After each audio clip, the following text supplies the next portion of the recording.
Good afternoon. Welcome to the launch of the 2024 UNCTAD report on the developments in the economy of the Occupied Palestinian Territory, and thank you for joining us.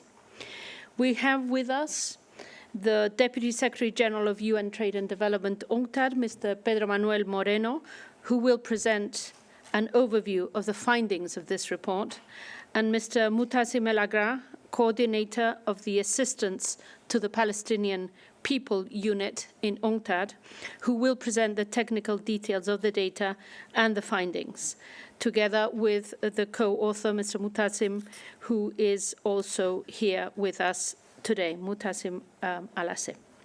Rami, sorry. We will then take questions regarding this report and its findings, and our experts will be available to answer. Thank you very much. As we begin, thank you for the journalists who are joining us online and those present in the room. And Mr. Deputy Secretary General, the floor is now yours.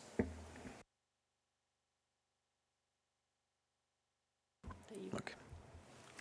Thank you. Today we are releasing a report detailing the economic situation in the occupied Palestinian territory, driven by the ongoing conflict in Gaza. The report highlights the economic devastation and unprecedented drop in economic activity, greater than in all previous military confrontations in 2008, 2012, 2014, and 2021. We are talking about inflationary pressure, soaring unemployment, and collapsing incomes, all of which have considerably impoverished Palestinian households. As you know, the UN General Assembly mandated UNCTAD, quote, to report on the economic costs of the Israeli occupation for the Palestinian people, quote, and our board requires we report on UNCTAD's work supporting the Palestinian people through economic research, capacity building, and policy. For nearly 4 decades, UNCTAD has been doing that. Our most recent report was an assessment in January of this year on the economic impact of the destruction in Gaza and prospects for economic recovery. I would like to recognize the work of the authors of the report we are presenting today, Mutasim Elagraa, Coordinator of the Assistance to the Palestinian People Unit in UNCTAD, and Rami Abdulmuti Alazzeh, lead author of this report, for their extraordinary work and commitment. The report we share with you today portrays a region in great economic distress, with collapsing GDP, widespread poverty, and soaring unemployment. This now affects all the occupied Palestinian territory, impacting people in Gaza, the West Bank, and East Jerusalem, and it is putting a severe strain on basic services. Let me go first to Gaza's economic collapse. Gaza's GDP has dropped by an alarming 81% in the last quarter of 2023 alone. This has led to a 22% contraction in GDP for the entire year. Gaza's economy is now less than 1/6 of what it was in 2022. The destruction of up to 96% of Gaza's agricultural assets, which are the backbone of the economy, have been destroyed. And 82% of all businesses have also been destroyed, further deteriorating the economy. Secondly, looking at the West Bank, we see surging poverty and spiraling unemployment, which are intensifying the impact on households and driving poverty. The crisis has had a devastating effect on the labor market, with mass job losses, deepening poverty, and worsening the humanitarian crisis. In Gaza, 2/3 of pre-war jobs, approximately 200,000, were lost by January 2024. In the West Bank, unemployment has risen from 12.9% before the conflict to a staggering 32%. This has resulted in an estimated daily labor income loss of $25.5 million, eroding household resilience and increasing social hardship. So we are seeing that the West Bank has also been affected from the economic fallout. The initial optimism of a 4% GDP growth in the West Bank during the first 3 quarters of 2023 has been reversed, and what we are seeing is an overall annual GDP decline of 1.9%. Finally, it is of great concern that Palestinian government's fiscal stability is under severe threat. Since October 2023, Israel's withholding of Palestinian revenues has escalated. Since 2019, withheld revenues total over $1.4 billion. This amounts to 8.1% of Palestine's GDP in 2023. Withheld revenues, together with a sharp decline in international aid, have crippled the government's ability to function. Public employees have not been paid full salaries since November 2021, and essential services are at risk of collapse. The Palestinian economy is in free fall. The report calls for the international community to halt this economic freefall, address the humanitarian crisis, and lay the groundwork for lasting peace and development. This includes considering a comprehensive recovery plan for the occupied Palestinian territory, increased international aid and support, release of withheld revenues, and lifting the blockade on Gaza. As I said earlier, UNCTAD, for nearly 4 decades, has been working to strengthen the Palestinian economy in support of the Palestinian people through research and analysis, advocacy, and capacity building, and it remains an ongoing commitment. Thank you.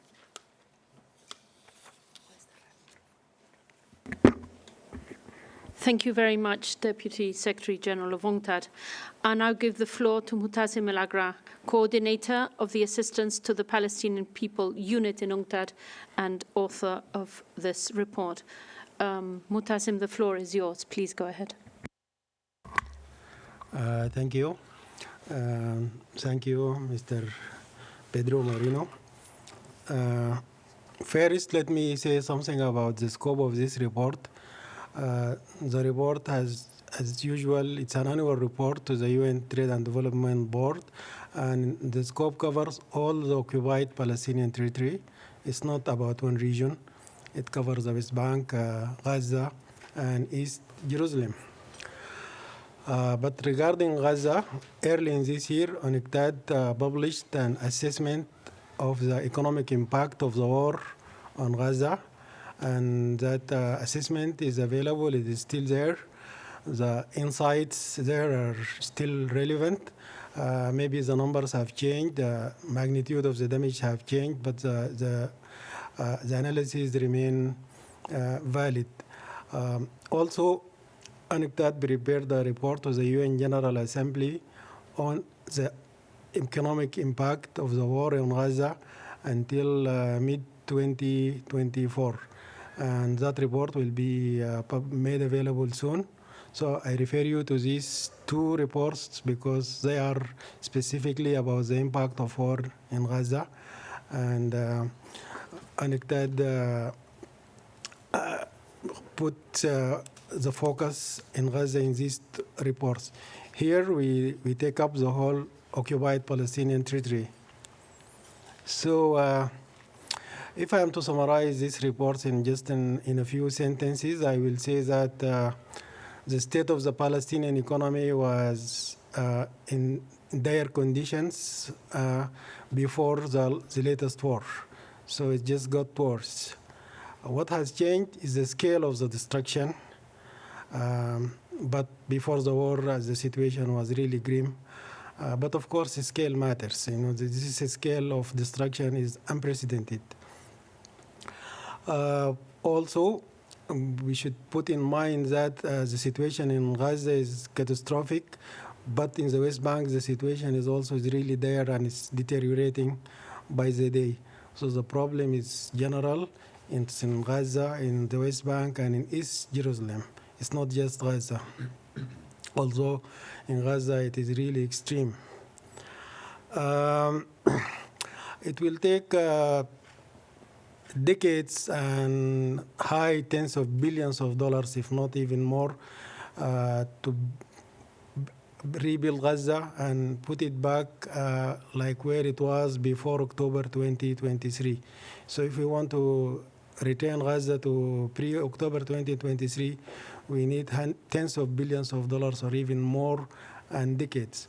But the goal should not be like bringing Gaza to pre-October 2023. The goal is to put Gaza on a path of sustainable development, and that will take even more resources and more time.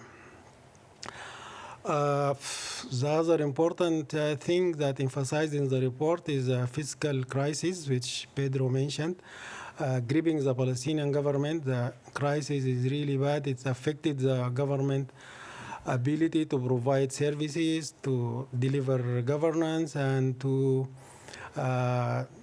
just pay social transfers to the poor, and even pays to its employees. You know, Palestinian government employees have been receiving partial salaries since November 2021, and it got worse after this crisis. Okay, the other important thing is that we finalized this report by early June 2024. So the statistics about the key indicators there are dated. So since then, these numbers may have changed and changed to the worse. Okay, the reports observed that 2023 was the 30th anniversary of the Oslo Accords. We know that in 1993, the Oslo Accord 1 was signed, and the goal of the accord was signed by the Palestinian Liberation Organization and the government of Israel. The goal was to establish peace based on United Nations and Security Council resolutions. The accords nurtured great hopes that peace has become within reach, which was good news for the Palestinians, for the Israelis, for the region, and indeed for the whole world. So the latest war that started in Gaza in October 2023 coincided with the 30th anniversary of the Oslo Peace Accords, and that says a lot about the deterioration of the situation from hope to despair and destruction. In the years that followed the signing of the Oslo Accords, it was a roller coaster. Some years were good. They witnessed cooperation, some development in Palestine, economic development and cooperation between the different parties and stakeholders, including the international community and the United Nations. And some years were years of confrontation, destruction, and reversals. So like since October, now I'm talking about the whole Palestinian economy, you know, like the totality of the economy in Gaza, the West Bank, and Jerusalem, East Jerusalem. So after October 2023, you know, like we witnessed the worst and most destructive military confrontation since probably 1967, and certainly since the establishment of the Palestinian National Authority or the Palestinian government in 1994. Because of the war across whole OPT or Palestinian Territory, production processes and trade were disrupted or wiped out, incomes evaporated, and poverty deepened and widened. So the scale of the destruction and loss in economic activity and loss in income and employment exceeded all previous military operations in 2008, 2012, 2014, 2021. This is the worst and most destructive time witnessed by the Palestinian economy since its occupation in 1967. And the decline in income and economic activity is in 2024 is on course to be the worst since 1967, as I said. So like value added in all sectors deteriorated. No sector was spared.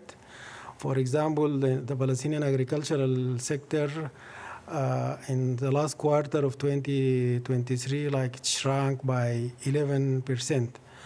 And that is especially worrisome because the agricultural sector provides a decent chunk of employment, and it produces income, it produces exports, it contributes to food security. And in Palestine, it plays another special role. The agricultural sector is a shock absorber. Like whenever there's a crisis and Palestinian workers lose their jobs, whether in the domestic economy or with their work in Israel and settlements, they go back to agriculture temporarily. And there they can produce some income, they can produce some food, and also their work there provides them with dignity until they find like the next job and when the crisis is over. So we're extremely worried about what happened to Palestinian agriculture in the West Bank and in Gaza.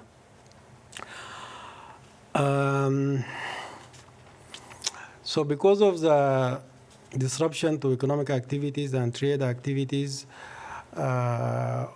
also imports in the last quarter of 2023 fell by 1/3. Okay, and the shortages that resulted from disruption of trade and production fueled high inflationary pressures. And especially the prices of food and fuel increased by a lot. And these are necessities that nobody can do without them. So household welfare deteriorated by loss of income because people lost their jobs, and by loss of employment, and also by high inflation. So households were really squeezed, and they resorted to unsustainable and tragic coping strategies. The last thing I would say about the Palestinian economy as a whole is that asymmetric dependence on the Israeli market continued. So as you know, like Palestinian economy is not allowed to trade normally with the rest of the world. There are so many restrictions imposed by occupation that makes it hard for Palestinians to trade with the rest of the world. So Palestinians are forced to conduct most of their trade with the Israeli market. So in 2023, Israel accounted for 2/3 of Palestinian imports came from Israel. So 2/3 of Palestinian trade with Israel. On the other side, Palestine account only for 3% of Israeli trade. This is asymmetric dependence. It is not natural. It's a product of occupation. Now, a few words about Gaza. Gaza has been under blockade since 2007. It has been a tight air, land, and sea blockade. Palestinians in Gaza were not allowed to import as they wish, whether consumer goods or imports or technology. They were not also allowed to freely move in and out of Gaza. They needed permission from the occupying power, and these permissions were not easy to get. So I mean, history did not, in Gaza or anywhere, history did not start in October 2023. There is a long history to the conflict. Between 2008 and 2021, the occupying power implemented several military operations in Gaza. These operations decimated most of the Palestinian productive base. They hollowed out the economy and destroyed much of the infrastructure. And the latest war, like, literally obliterated what was left of that feeble infrastructure.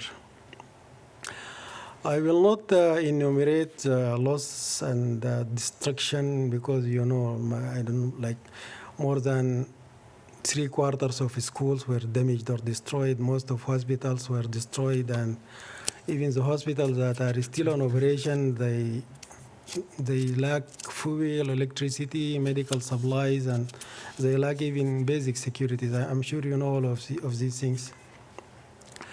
I will just say that by early 2024, 82% of private sector establishments were damaged or destroyed in Gaza.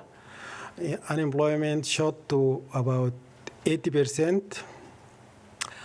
And a third of the people by early 2024 were displaced from their homes.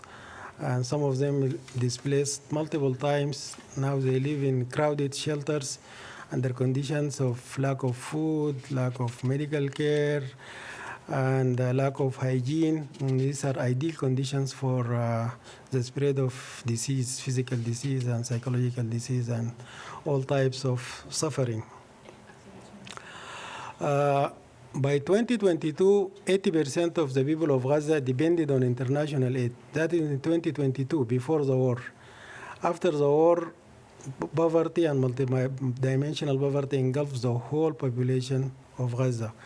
So it was bad before the war because 80% were dependent on international aid. It got worse after the war. So the war was just a change in the scale. The suffering was there before the war. If we go to the West Bank, the war started in Gaza, but soon the confrontation spilled to the West Bank, and occupying power increased its restrictions on the movement of Palestinian people and goods in the West Bank, and entrances to most villages and towns in the West Bank were blocked by the occupying power, and checkpoints, which are barriers to the movement of people and goods, increased from 567 before the war to more than 700 after in early 2024. So this is not news, just an increase in the scale. Before the war, you had 567 barriers to the movement of the Palestinian people. They just increased to 700. It's a change in scale. This restriction hindered the delivery of humanitarian aid. They cause also shortages of consumer goods and inputs, and also obstruct the access of workers to their work sites. 99% of West Bank economic establishments were affected by the confrontation. 99%, that basically means everyone. Sales dropped, and firms were forced to lay off workers or cut wages. And small and medium enterprises were hit the hardest. Situation was also deteriorated in East Jerusalem. It witnessed the considerable economic downturn in key economic activities, whether there being trade, tourism, and services, where 80% of businesses in the old city of East Jerusalem reported either complete or partial cessation of operation. Other cities in the West Bank were also affected, especially by the loss of customers from the Israeli side. You know, a lot of Israelis used to shop in Palestinian cities for different reasons: price differential, cultural ties, whatever. And this cross-border shopping stopped completely. So a lot of businesses lost their customers, And shoppers from the Israeli side accounted for significant part of aggregate demand in certain cities. So that was really hard on some cities. So like household cope with the loss of income and employment by things like selling personal items, selling gold, or vending on the streets. And now I'll say something about employment and unemployment in the West Bank. In previous report, UNCTAD warned that the West Bank economy excessively depends on employment in Israeli settlements and in the Israeli economy. By 2022, 22.5%, that's like almost 23% of employed people in the West Bank worked either in settlements or in Israel. And that situation was caused by the fact that the domestic economy is restricted by occupation. It cannot produce jobs. So people find this is the only way for them to get work is to work in settlements or in the Israeli economy. And we have warned that this source of employment is precarious because it is vulnerable to change in political and security situations.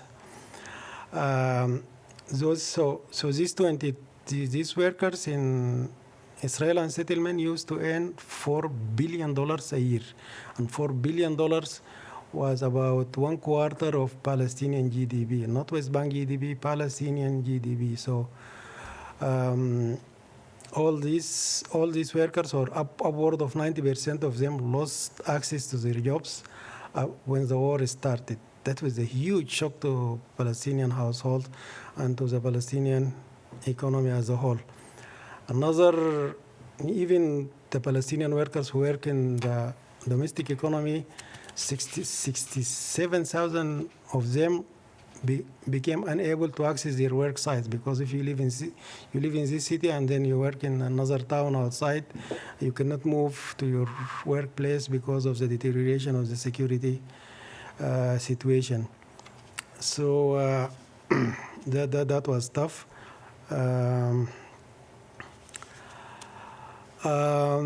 Now, also in 2023 and 2024, at least the first half of 2024, settlements continued to expand in the West Bank.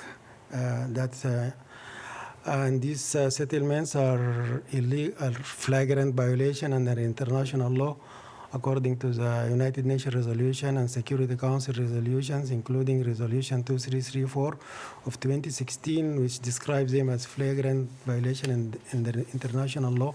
But they continue to expand anyway. On the eve of the Oslo Accord in 1993, there were 250,000 settlers in East Jerusalem and the West Bank. And by the end of 2023, these settlers grew to 700,000. So the growth of settlement is facilitated by economic incentives provided by the occupying power.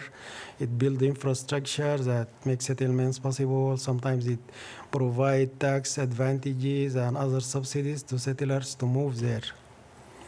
And these settlements displace Palestinians from their land. They alter the demographic composition of the West Bank, and they hinder a two-state solution. They make peace based on the two-state solution much harder. They fragment Palestinian geography and markets, and they impede economic development. Like when you lose your land and natural resources, how can you develop? You cannot develop. Also, in Area C of the West Bank, Area C is like 60% of the West Bank. Palestinians cannot build anything without getting permission from the occupying power. You cannot build the infrastructure, you cannot build a house for residence or for business or for any purpose until you get permission from the occupying power. And the acceptance rate for these permissions is 1%. Like 1% is accepted, 99% of the application rejected. If you build without permit, occupying power destroys these assets you built. And the destruction also include donor-funded structures.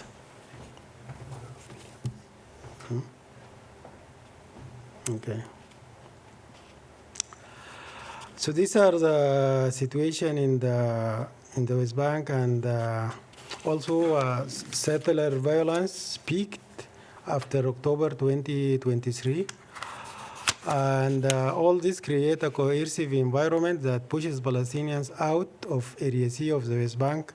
So Palestinians move out and Israeli settlers move in, and the demographic composition change. Pedro talked about the severe fiscal crisis faced by the Palestinian government. I will not add to that. I just say that if the Palestinian government collapses because of lack of fiscal resources, the consequences will be there. These consequences can be political, economic, and social. I'll stop here, and then maybe we can continue later.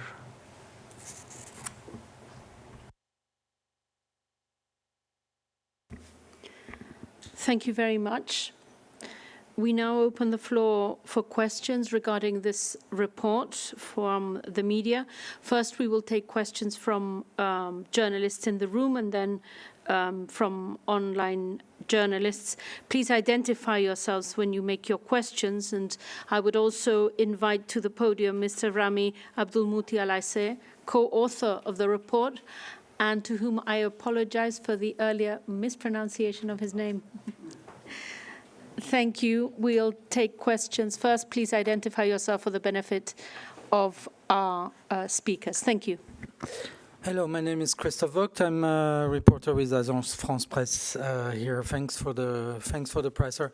I wanted to come back to what you said, sir, about how much it's going to cost and how long it's going to take to rebuild. So you talked about high tens of billions. Is UNCTAD working on a more precise plan? Could you give us a more precise figure and how much time it would take to rebuild Gaza if we imagine that the destruction stops now?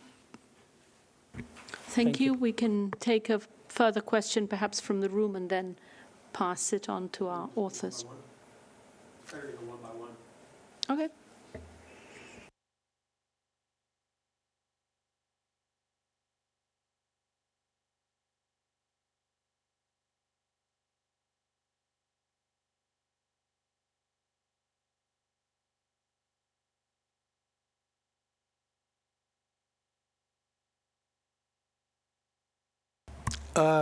At the moment, it is very hard because the war is still raged on, and so we don't know when it will stop. We don't know how much destruction will happen until it stops.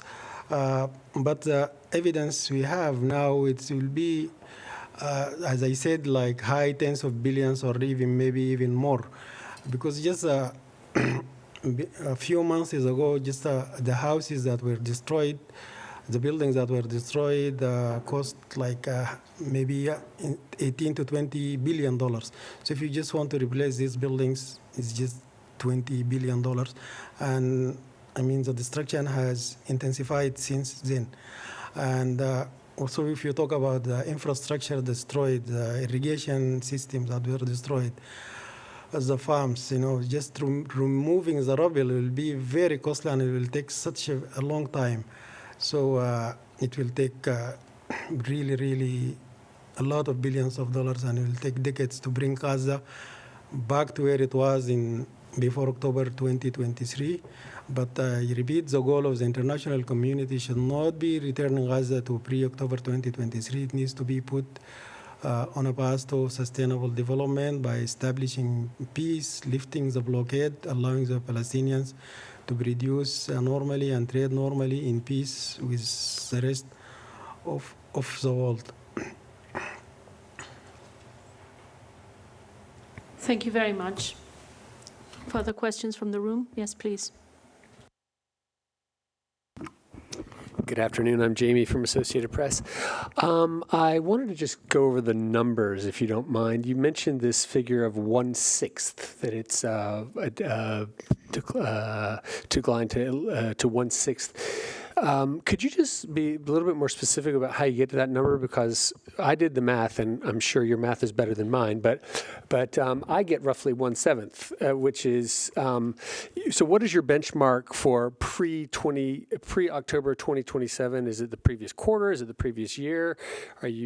Just how do you get to that? Because the latest figure that I saw was, I think it was 92.2 million for the end of the first quarter, which seems to be the most recent 2024.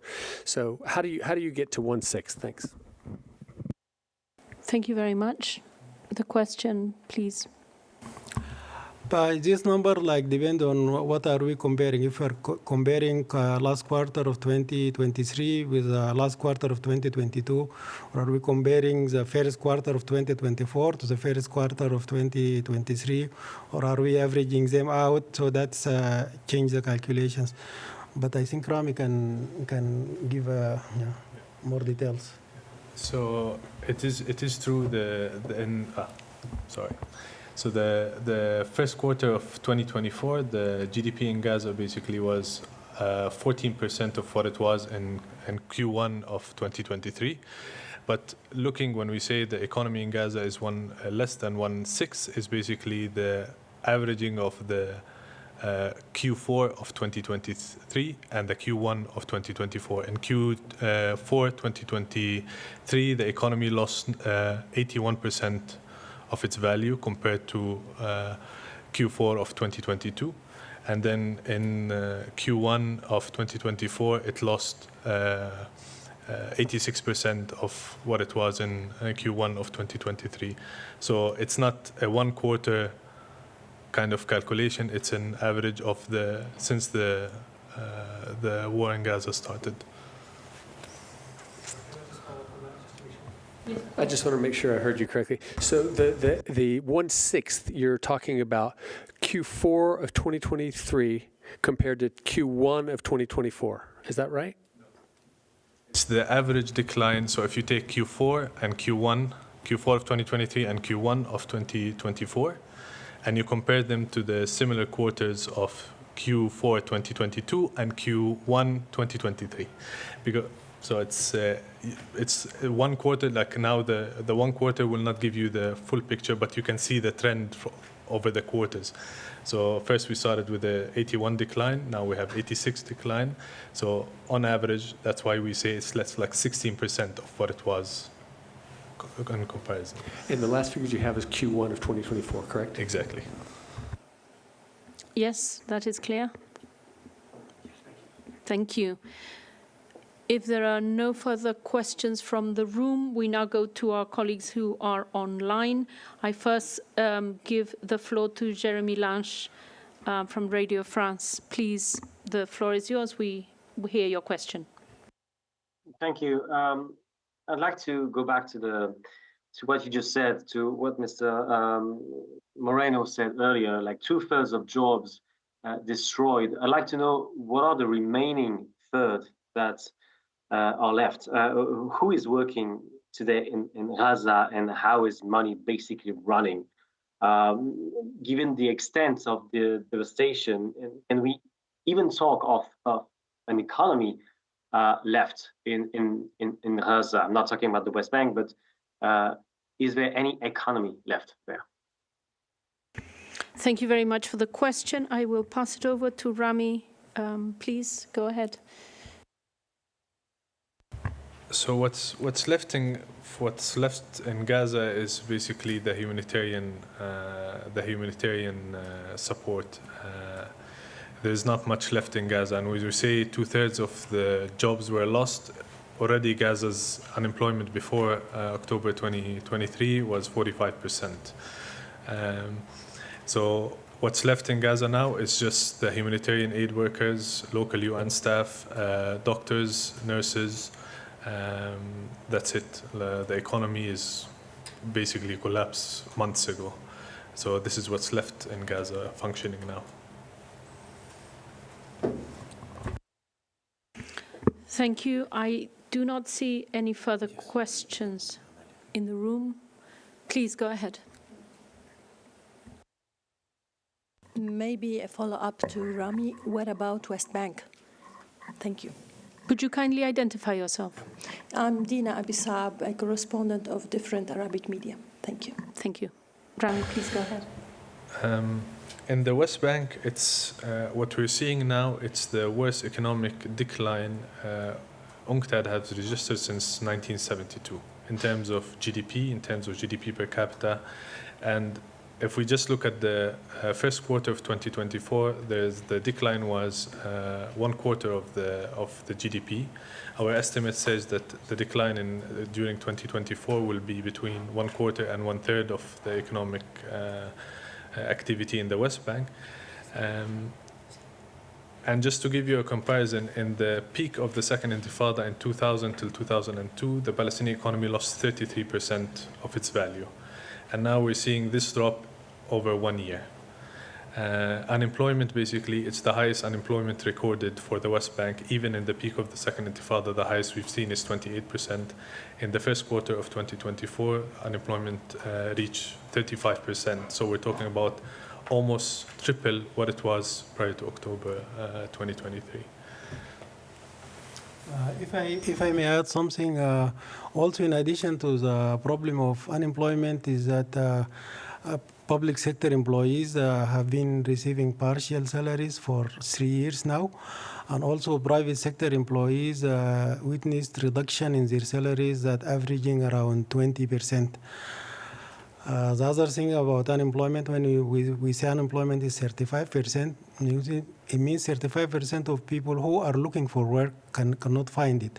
But there are thousands of people or hundreds of thousands of people who do not work, and they lost hope of finding a job, so they dropped out of the labor market.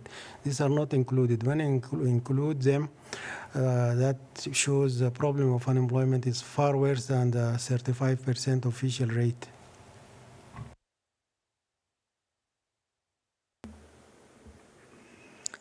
Thank you very much. I see no further questions. So thank you for joining us here today. And I remind journalists that the report is online on our website, as are our previous assessments earlier this year, to which our colleagues referred to.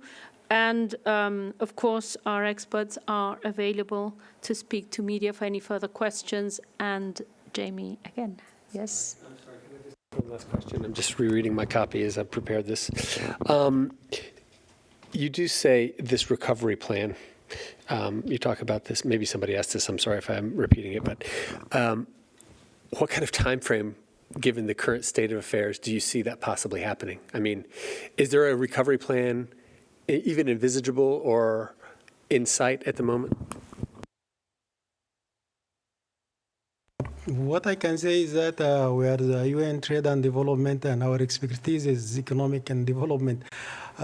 So the recovery plan depends on when the war will end, and that's a political question. It's a question for the whole international community. And once the war ends, and then after that, there will be a need to mobilize global resources for rebuilding, and that's also a political question. So once the political questions and the political constraints are removed, then we will be able to provide answers that take up the economic dimensions of it. So thank you very much. And with this, we close the press conference.